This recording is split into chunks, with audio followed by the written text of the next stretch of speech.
ఈ చంద్రబాబు నాయుడు గారికి ఎంత వ్యతిరేక భావాలు ఉన్నాయో ఒక్కసారి ఆలోచన చేయమని అడుగుతా ఉన్నా. తన మనిషి చంద్రబాబు నాయుడు మనిషి, నిమ్మగడ్డ రమేష్ అనే చంద్రబాబు నాయుడు గారు అన్న మనిషి, ఈ చంద్రబాబు నాయుడు గారు మనిషి ఈ నిమ్మగడ్డ రమేష్ చేత తానే ఫిర్యాదు చేయించి, అది ఎవరి మీద చేయించాడో తెలుసా? జగన్ మీద కాదు. జగన్ నేరుగా కొట్టలేడు కాబట్టి ఎవరికి నష్టం జరుగుతుందని కూడా ఆలోచన చేయాల. 66 లక్షల మంది పేదలకు నష్టం కలిగిస్తా ఉన్నా కూడా కనీసం ఇంకిత జ్ఞానం కూడా లేదు. పేదవాడికి నష్టం జరుగుతూ ఉంది, అవ్వలకు నష్టం జరుగుతూ ఉంది. నడవలేని వయసులో ఉన్న ఆ అవ్వలకు చేతనైతే ఇంటికెళ్ళి తోడుగా ఉండి ఇప్పించే కార్యక్రమంలో శభాషం చెప్పాల్సింది పోయి ఆ వాలంటీర్ వ్యవస్థనే ఏకంగా రద్దు చేసే కార్యక్రమానికి శ్రీకారం చుడతా ఉన్నాడు అని అంటే ఇలాంటి మనిషిని ఏమనాలి అని ఒక్కసారి ఆలోచన చేయమని అడుగుతా ఉన్నా. ఇలానే గతంలో పేదలు వెళ్ళే గవర్నమెంట్ బడులలో ఇంగ్లీష్ మీడియంను కూడా ఇలానే వ్యతిరేకించాడు ఈ పెద్ద మనిషి చంద్రబాబు నాయుడు గారు. పేద పిల్లలకు మీ జగనన్న ట్యాబులు ఇస్తా ఉంటే కూడా ఇదే మాదిరిగానే చంద్రబాబు నాయుడు గారు వ్యతిరేకించాడు గతంలో.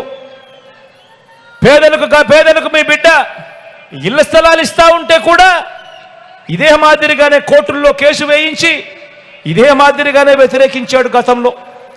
ఇప్పుడు చివరికి అవ్వా తాతలకు అందించే పెన్షన్ను కూడా ఇంటింటికి రాకుండా ఇవాళ అడ్డు తగులుతా ఉన్నాడు ఈ పెద్ద మనిషి చంద్రబాబు నాయుడు గారు.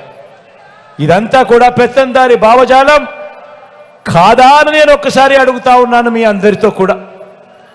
ఇలాంటి పెత్తందారులను, ఇలాంటి పేదల వ్యతిరేకులను, ఇలాంటి వారికి ఏ ఒక్కరైనా కూడా పొరపాటున ఓటు వేస్తే దాని అర్థం ఏమిటో తెలుసా?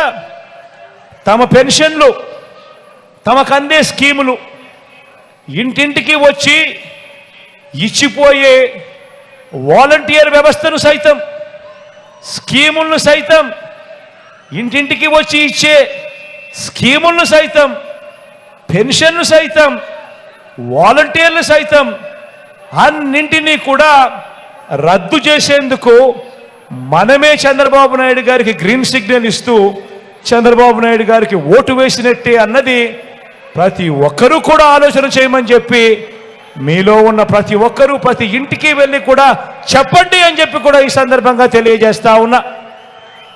మీ అందరికీ కూడా ఒకటే చెప్తా ఉన్నా, పేదలకు అందాల్సిన ప్రతి ఒక్క రూపాయి బాబు ఆపినా ఏది ఆగకూడదు అంటే మీ పెన్షన్ మీకు హక్కుగా నేరుగా మీ ఇంటికే రావాలి అని అంటే గత 5 ఏళ్ళ మాదిరిగా అదే పెన్షన్ సొమ్ము మీరు పొందాలి అని అంటే బాబు లాంటి సైంధవులను ఎప్పటికీ కూడా అడ్డుపడే పరిస్థితి, అవకాశం ఇవ్వకూడదు. అది జరగాలి అని అంటే మరో 40 రోజుల్లో 2 బటన్లు ప్రతి పేదవాడు నొక్కాలి.